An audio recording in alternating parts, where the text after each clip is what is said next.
The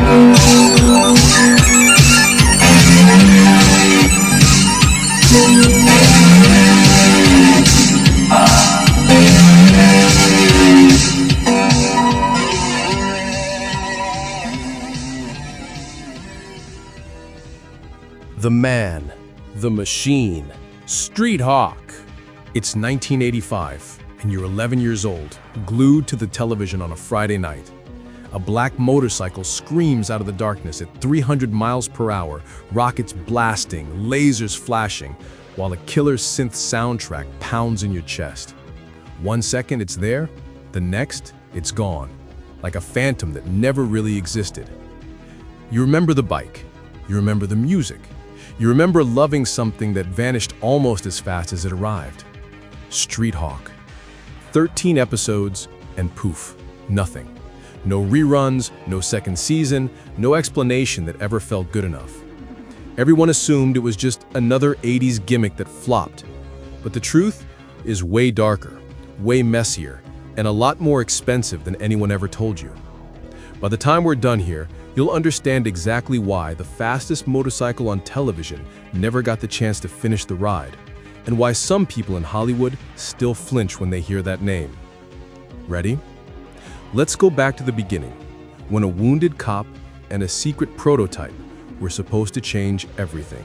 Before there was ever a Street Hawk, there was Jesse Mach, a cocky young motorcycle cop who thought he was untouchable. Rex Smith played him with this perfect mix of pretty boy charm and street grit. Long hair, leather jacket, always pushing his dirt bike past the red line. In the pilot, we meet Jesse doing what he does best, chasing down a drug kingpin through the back alleys of Los Angeles. He's fearless, reckless, and way too good at his job.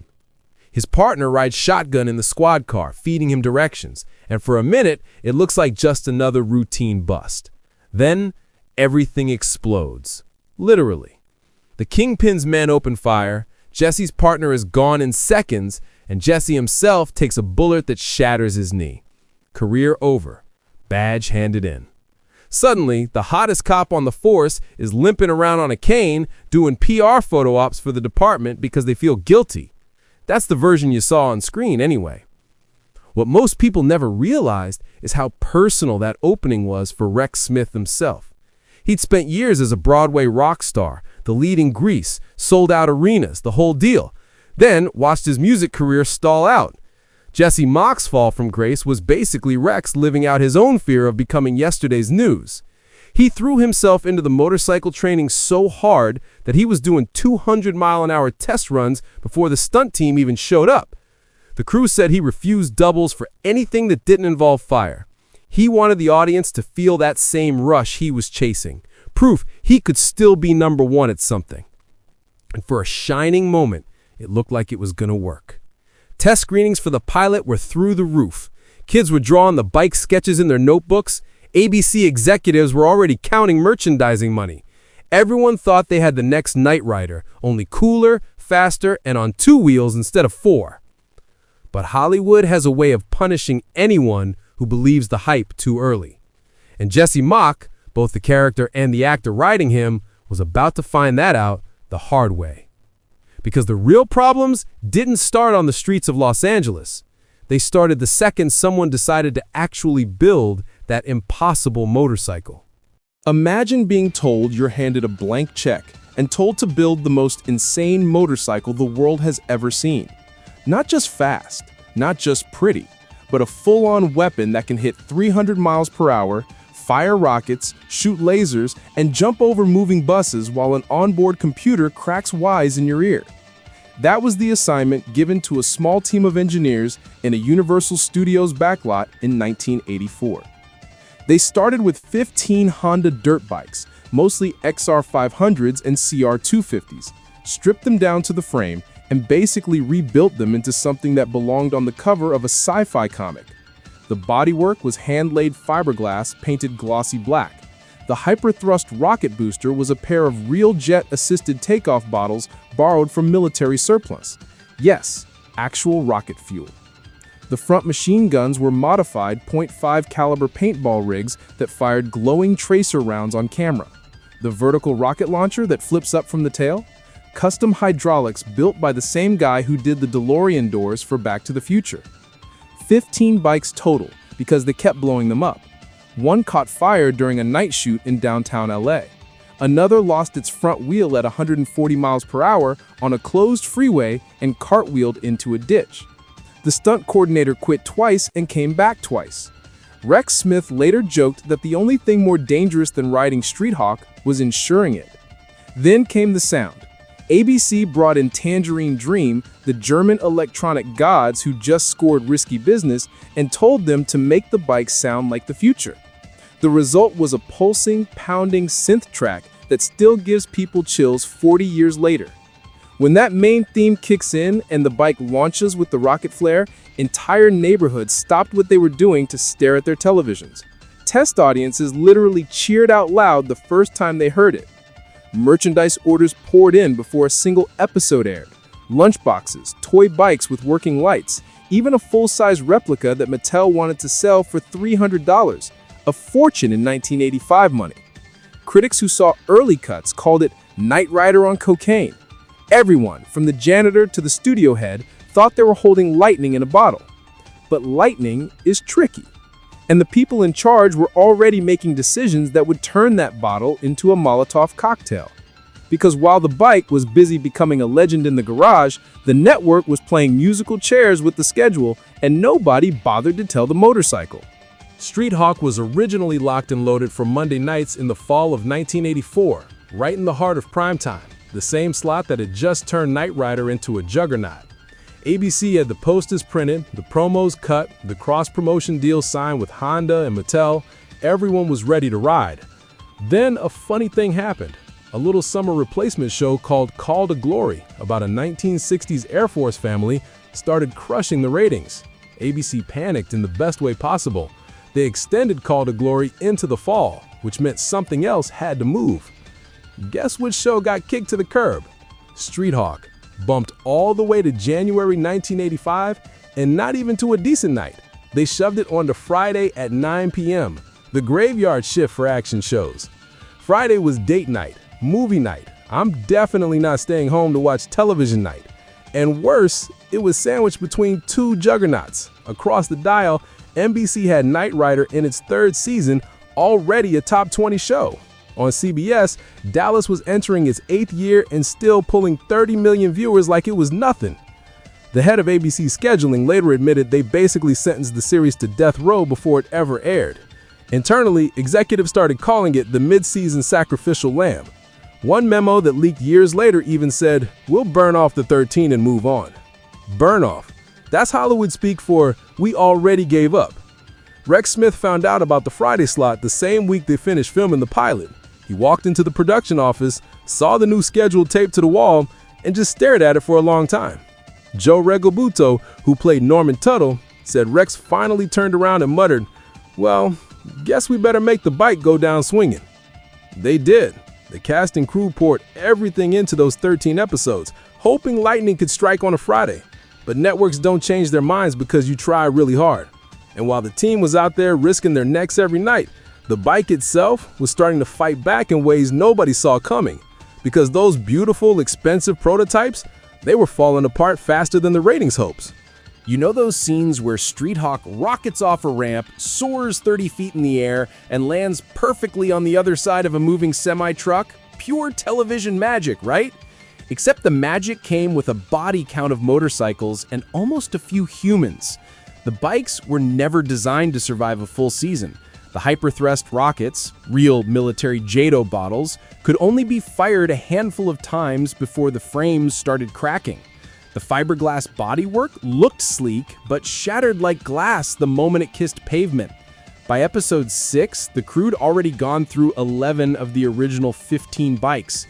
They were welding new frames in the parking lot between takes. Then came the night nobody on the production likes to talk about. They were shooting a chase on Wilshire Boulevard at 2 in the morning. The script called for Jesse to launch the bike over a line of parked cars using hyperthrust, then detonate a charge behind him to blow out the bad guy's windshield. Simple, except the special effects guy was running 4 hours behind schedule because the rocket kept misfiring. By the time they finally got a green light, everyone was exhausted. The stunt coordinator yelled, "Background action!" The rocket ignited, Rex flew the jump perfectly, and the pyrotechnic charge went off 3 full seconds late. The explosion was twice the planned size, lit up half of Los Angeles. Windows blew out in an office tower across the street. A nearby synagogue had every pane of stained glass on the west side shattered. Shrapnel rained down on the crew. Miraculously, nobody died, but 3 stuntmen went to the hospital with burns and cuts. According to one lawsuit that got settled quietly, permanent hearing damage. Insurance rates tripled overnight. The city threatened to pull all future filming permits. The creators, Paul Belos and Robert Walterstorff, 2 guys who had never run a show before, started screaming at the stunt team. The stunt team screamed back that the creators kept rewriting action scenes to be bigger every week. Rex Smith spent the rest of the season wearing earplugs under his helmet because the rocket noise had already ruptured one of his eardrums. Production fell so far behind that ABC started airing episodes out of order just to have something on Friday nights. Cast morale collapsed. Joe Regalbuto later said the set felt like a war zone where the enemy was the motorcycle itself. And just when everyone thought it couldn't possibly get worse, Honda's legal department picked up the phone because the bike that was supposed to save the show was about to get it sued into the ground. A few weeks into filming, a thick envelope landed on the desk of Universal's legal team. Inside was a cease and desist letter from American Honda Motor Company. The charge? Trademark infringement. Honda had just launched a new motorcycle line called Nighthawk, blacked-out cruisers with a sleek, aggressive look that were selling like crazy. Now here comes Street Hawk, a blacked-out superbike with Hawk right in the name, plastered across every billboard, toy box, and Happy Meal in America. Honda's lawyers argued the similarity was no coincidence. They claimed Universal had deliberately piggybacked on the Nighthawk marketing campaign to confuse buyers and steal market share. Universal fired back that Hawk is a common word, the designs were completely different, and anyway, the show was fiction. Honda countered with focus group data showing kids walking into dealerships asking for the Street Hawk motorcycle, and salespeople having no idea what they were talking about. One internal Honda memo that surfaced later called the show parasitic branding at its worst. The lawsuit asked for an immediate injunction. Stop production, pull all merchandise, change the works. That would have killed Street Hawk before episode 3 even aired. For weeks, the entire production held its breath. Rex Smith joked on set that if they lost, they'd have to repaint the bike pink and rename it Street Flamingo. Behind closed doors, Universal quietly started cutting Hawk references wherever they could.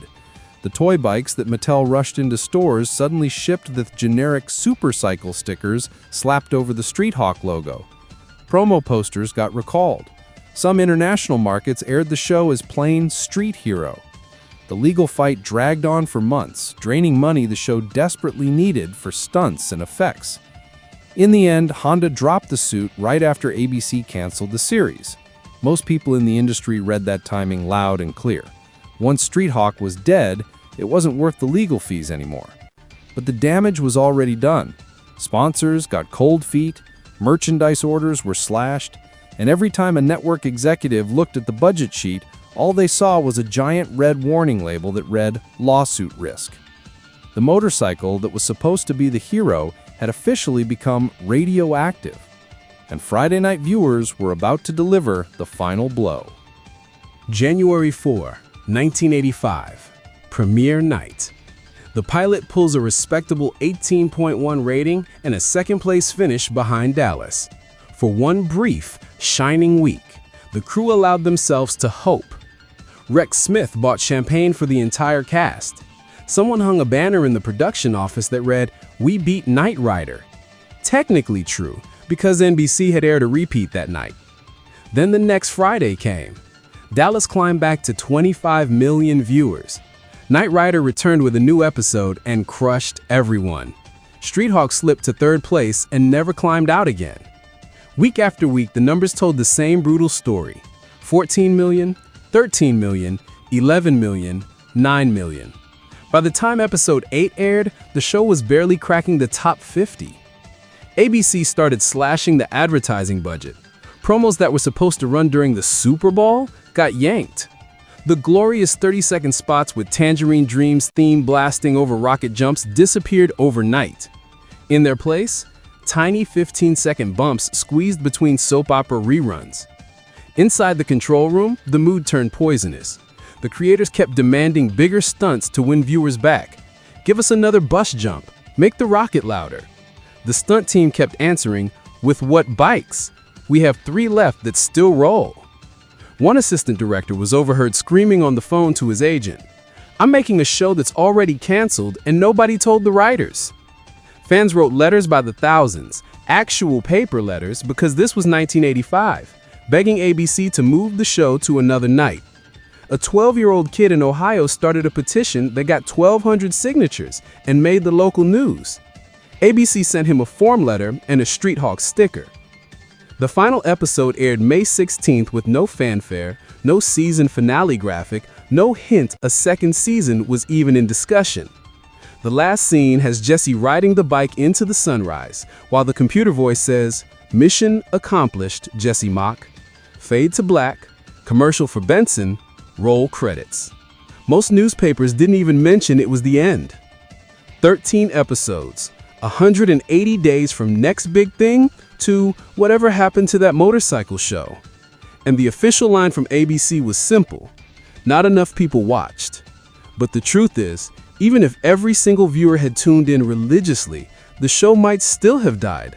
Because by the time the ratings came in, the network had already made a decision that guaranteed there would be no tomorrow for Street Hawk. And it all came down to one quiet meeting nobody was ever supposed to hear about. May 1985. The last motorcycle was limping on cracked welds and borrowed tires. The crew was owed 2 weeks back pay. Rex Smith had already started auditioning for Daredevil.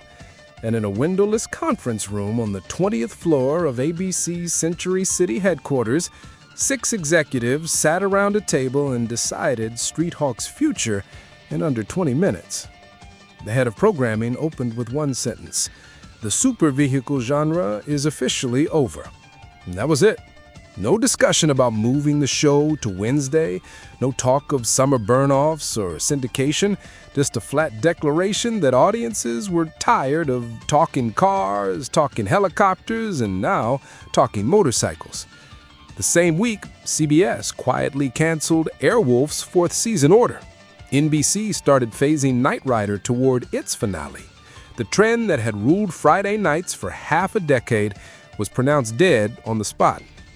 Then, the numbers guy slid a single sheet of paper across the table.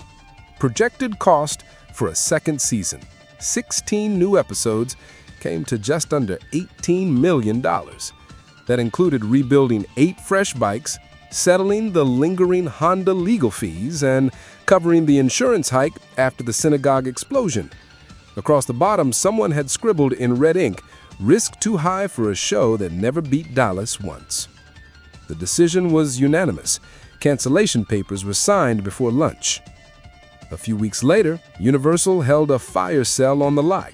The remaining Street Hawk motorcycles, 4 barely functional, 1 charred shell, were sold to a junkyard in the San Fernando Valley for scrap value. The fiberglass body molds were smashed. The rocket boosters were surrendered to the ATF. Tangerine Dream's master tapes went into a vault and stayed there for 20 years. Rex Smith got to keep 1 helmet as a souvenir. Joe Regalbuto took a wrench set. Everyone else walked away with nothing but stories nobody wanted to hear anymore. Years later, producer Burton Armus gave one honest interview and summed it up best. "We built the fastest, loudest, most beautiful toy in the sandbox, and then the sandbox got paved over for a parking lot.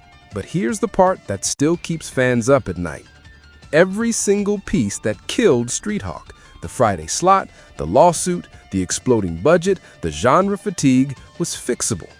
Move the night, settle with Honda, scale back the rockets, give it 1 more season on a cable channel that was hungry for action. They never even tried. And that's the real reason the bike vanished. Not because it failed, because nobody fought to save it when it had gas in the tank. Which brings us to the final lingering question nobody answered in 1985 and still hasn't answered today. So here we are, 40 years later, and that black motorcycle still refuses to stay buried. You can find the entire series on a dusty DVD set that looks like it was printed in someone's basement. The Tangerine Dream soundtrack finally got an official vinyl reissue in 2023 and sold out in 6 hours. Every couple of months, a grainy clip of the hyperthrust jump hits social media and racks up 1 million views overnight, followed by the same comment from kids who weren't even born in 1985. Why the hell didn't this get 10 seasons? Because they remember the feeling, even if they never saw the show. The feeling that something wild and fearless tore across their screen for one glorious second, and then disappeared before they could grab it. Street Hawk didn't die because the idea was bad. It died because it showed up at exactly the wrong moment with exactly the wrong amount of money, enemies, and bad luck. One different scheduling decision, one settled lawsuit, one executive willing to roll the dice just one more time, and we might be talking about Season 8 right now instead of 13 forgotten episodes. Instead, we got a ghost. A perfect, gleaming 300-mile-an-hour ghost that still screams through the dreams of everyone who ever believed television could feel dangerous again. Maybe that's enough. Maybe the fact that we're still here talking about it, still hunting down blurry YouTube uploads at 2 in the morning, still wishing we could hear that rocket ignite one more time. Maybe that's the real victory the network never saw coming. The bike only got 13 rides, but the echo never stopped. Thanks for riding shotgun with me on this one. If you grew up wishing you could hit that hyperthrust button just once, do me a favor. Drop a comment below and tell me your favorite moment. Let's prove the echo is still loud enough to be heard. And who knows, maybe somewhere out there, someone's quietly rebuilding a black Honda in a garage right now. Before you go, if you loved digging up the forgotten truth about Street Hawk, do 3 quick things. Hit like, drop Street Hawk deserved better in the comments, and subscribe to Retro Celeb Talk so you never miss the next forgotten 80s mystery. Thanks for watching. See you in the next one.